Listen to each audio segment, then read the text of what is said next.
call the Senate Public Health and Welfare Committee to order. Do we have any bill introductions this morning? Josh, welcome to the committee. Thank you, Mr. Chairman. On behalf of a coalition of interests, I want to introduce a bill for full practice authority for APRNs, and that RS number is 2622. Okay, committee, you've heard the request for RS 2622.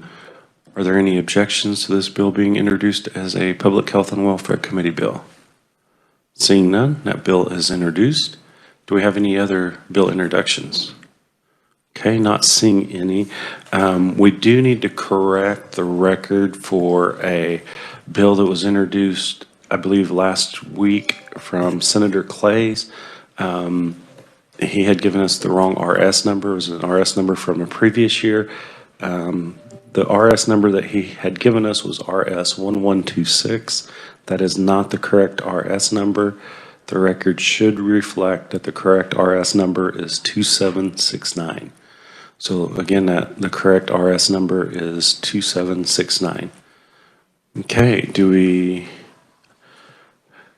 No more bill introductions, no more corrections, so we will open up the hearing on Senate Bill 343, updating the term hearing impaired or hard of hearing and statutes related to persons with hearing loss.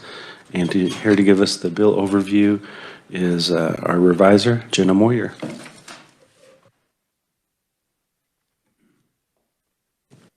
Good morning. Thank you, Mr. Chair, members of the committee.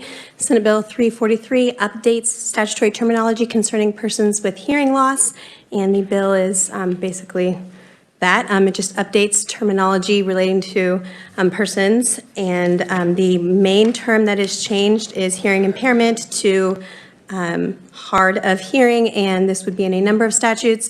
And there is also a fair amount of updating in this statute that's not related to hearing loss. A lot of these statutes are very old, and so there's modern drafting practices that we changed and some grammatical, technical things, but there's nothing that is substantial that has changed beyond that change in statutory terminology. And I know that we have some eagle eye readers here, so there's one part in this bill where that term is not changed, and there's a reason for that. It's on page 17 in section 11, and the term deaf and hard of hearing, when the commission changed its name several years ago, there's a legal reason. We need to keep the old name of the commission to preserve legal claims against that former entity in case any were to arise in the future. And so that one use of that term has to remain as the former name of the commission, but all the other ones throughout our statutory base were changed. And I'll be happy to answer any questions. Jenna, thank you for the explanation. Explainer, committee, do we have any questions for Jenna on the bill? Not seeing any. Thank you, Jenna. We will now move to our first proponent, Senator Kristen O'Shea. Senator. Thank you. Chairman Hildebrand and Senate Public and Health and Welfare Committee. It's fun to be on this side. I testify in favor of Senate Bill 343, updating the terms hearing impaired to hard of hearing and statutes related to persons with hearing loss. Sarah Hale, my constituent, came to me a year ago with the hopes to change the law to the correct term, deaf or hard of hearing, instead of hearing impaired. We discussed other states who had made this change and agreed that policy change was a good step in the right direction, but only one piece of the puzzle. A large part of this challenge with language will also require educating the public. You can see below in my testimony some of the educational graphics we intend to use and share with other legislatures around the state. We also wanted to ensure changing the language there wasn't unintentional medical ramifications, and so we've worked with the Kansas Commission for Deaf and Hard of Hearing and the revisers to ensure these language changes don't cause issues with the original intentions of the bill. Finally, since introducing this bill, we included another stakeholder in the conversation, Kansas Speech, Language, and Hearing Association, and they are bringing the following friendly amendments, which you can see in my testimony. I'm thankful for the opportunity to work with some of the individuals within our Kansas deaf community, and I commend their work. I respectfully ask that this committee pass Senate Bill 343 favorably. Senator, thank you. Committee will hold questions until all conferees have had an opportunity to speak. Our next proponent is Sarah Hale, representing We the Deaf People organization.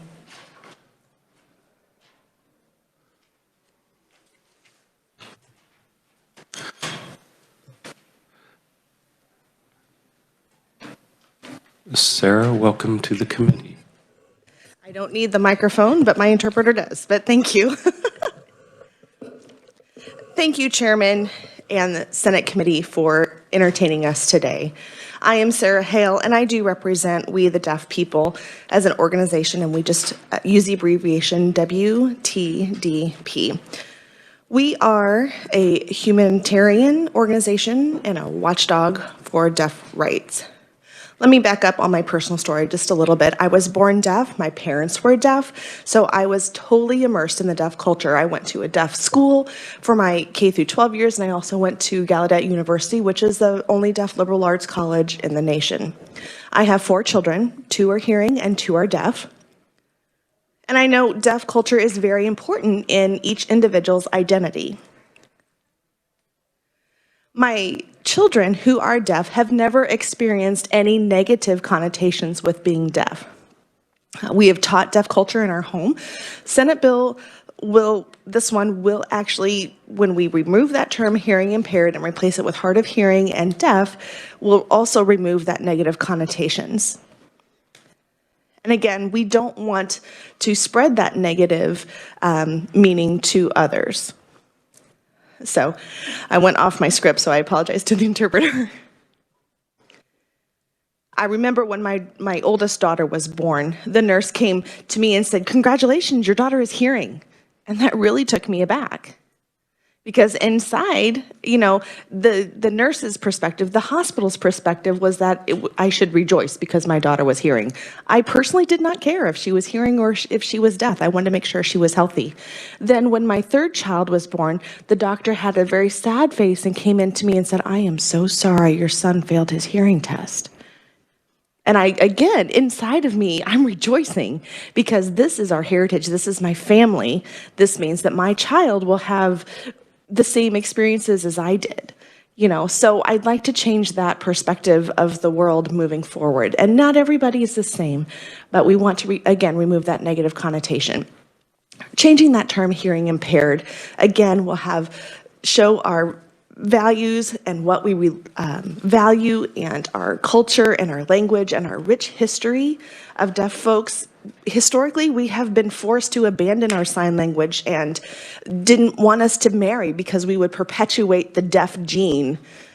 And we're like, there's nothing wrong with people who can't hear. A deaf child is okay. They can grow up and have a normal, successful life. But unfortunately, back in that day, that was the mindset. Thankfully, times have changed, but hospitals are, teaching hearing families to communicate with their children and sign. So I'm hopeful that the same positive mindset will continue. Hearing folks in the general community have always labeled us, deaf and mute, deaf and dumb. And really dumb meaning that you cannot speak, but again, it's still that connotation of negativity that you can't, or you're broken, or if you're impaired, no one has asked us how we felt about that terminology. So we prefer to be called deaf or hard of hearing. Sorry, gotta turn my page. So now I would really hope that you all would support Senate bill and change this terminology for future generations to have a positive view of deaf and hard of hearing individuals. Thank you for your attention. Sarah, thank you for your testimony. Thank you. And I will also be willing to answer any questions you all have later. Thank you. Committee, our next proponent is Robert Cooper, Executive Director for the Kansas Commission for the Deaf and Hard of Hearing. Robert, welcome to the committee. Thank you. Thank you, Chair. Thank you, members of the Senate Committee. It's good to see you all again. I, again, am Robert Cooper. I am the Executive Director for Kansas Commission for the Deaf and Hard of Hearing, and it's my pleasure to stand before you today. I know KCDHH, a little bit of history, was housed here in Topeka. It was established in 1982. It'll soon be our 40th year in existence. A few years later, in 1992, there was a decision to change the name from Kansas Commission to the Deaf and Hearing Impaired to Kansas Commission for the Deaf and Hard of Hearing, because we recognized the negative connotation of the term hearing impaired. Fortunately, at that time, we didn't dig deep into other impacts of that language change, but as time has gone on, we recognize the need to now update the statutes. There are lots of other places where that term is used, so I think it's important that we take this opportunity now to make that positive change. KCDHH has always recognized and has had a unique role in helping public entities have a different view and have access to the deaf and hard of hearing community. So there has been research done. KU Independent Living has had an online publication, how they identify disabled people. And they're always recommending to use person-first language and not identify the person as a disability. And Senator O'Shea had approached us last year, or when we had this discussions, and they said, oh, absolutely, let's bring this forward. So we just recently had a commission meeting January 14th, and the commission was in full agreement and support of moving forward with this. At our commission meeting, we were, again, focused on just the deaf and hard of hearing change, but we had a member of our commission who is also on that CASHA board and said, well, let's include this. I think page 24, page 17, section 24, and again, page 17, line 26, interpreter error, is what needs to be changed, but not 11, as Senator O'Shea has just mentioned, of that one instance that needs to remain of the hearing impaired. But then following down, line 26, I do believe that would need to be changed, so I hope you all are in agreement with that. Again, we are very supportive of all the changes, and we look forward to your support for Senate Bill 343. Thank you. Thank you, Robert. Committee, this does conclude our oral proponents. We do have 3 written only. Martha Gabehart, Kansas Commission on Disability Concerns. Kim Anderson, President, Kansas Association of the Deaf Incorporated. Susie Turnus, some acronyms, Executive Director of Kansas Speech Language Hearing Association. At this time, committee, we will open up for questions. Do we have any questions for any of the conferees? Senator Thompson. Thank you, Mr. Chair. I'm just curious. I never thought there was a negative connotation with the term hearing impaired versus hard of hearing. In fact, I almost thought it was the other way around, because hard of hearing said, huh? Could you just explain it? I'm just very curious.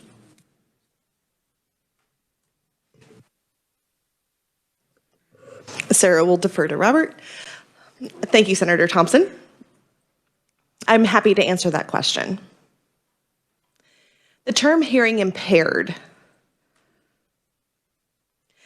is recognized by most general individuals in the public as a person with a hearing loss, which seems pretty innocuous. However, experiences that come with hearing loss are not recognized within that. So, yeah, it looks like someone would say that your hearing is broken. So the person who just experienced that hearing loss might be struggling with some identity. They might be going through a process to recognize and come to terms with their hearing loss, and then to be given a label of that they're broken and that they are impaired. The person themselves is not broken. So again, that's where the negative connotation comes in. So people who understand that, they say, oh yeah, I'm hard of hearing. I do have some residual hearing, instead of being hearing impaired, meaning I cannot hear. Maybe the individual who is deaf can still speak for themselves. If there's a deaf person who is a native user of sign language, obviously that's their communication mode, but that's where the negative connotation comes from. All righty. Thank you. Thank you. I was just curious. Thanks, Mr. Chair. Committee, do we have any further questions for any of the conferees? Senator Stephan. Thank you, Chairman. Not so much a question, just a statement. 30 plus years of practicing medicine, I don't remember ever hearing the term hearing impairment, but what I saw on paperwork literally a million times was HOH. And so that's, hard of hearing is what we've used in the medical profession for decades.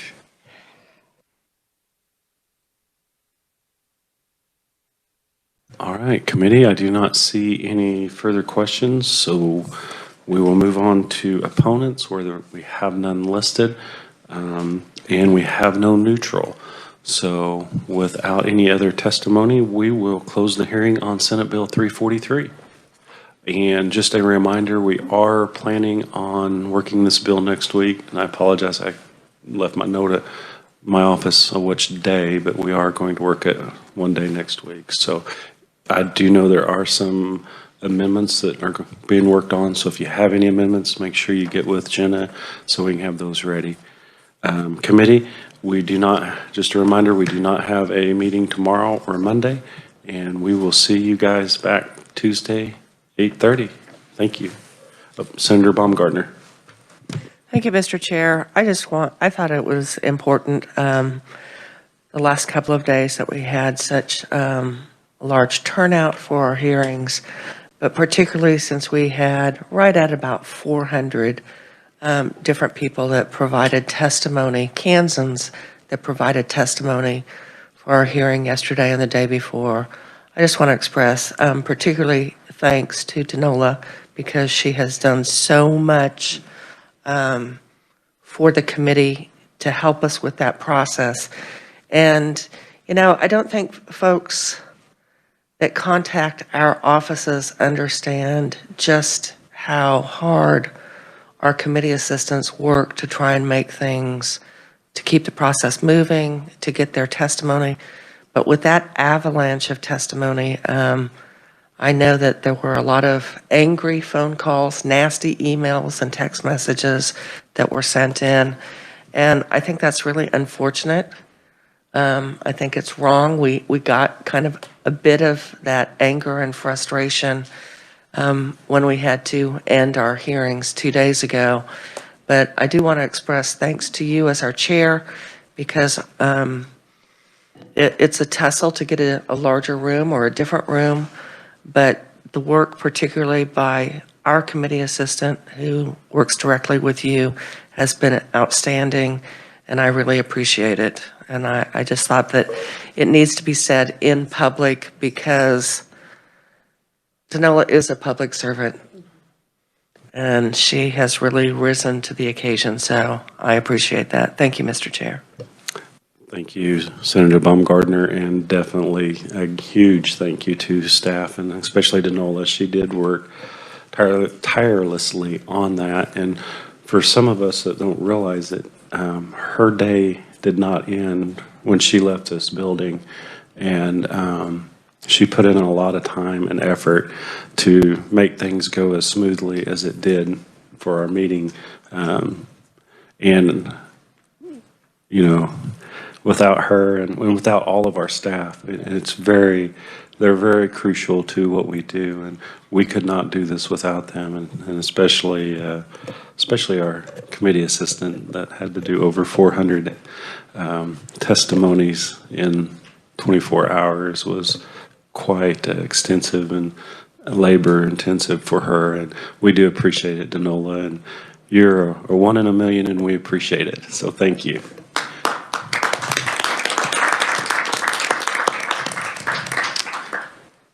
And committee, if there is nothing else to come before us, we are adjourned.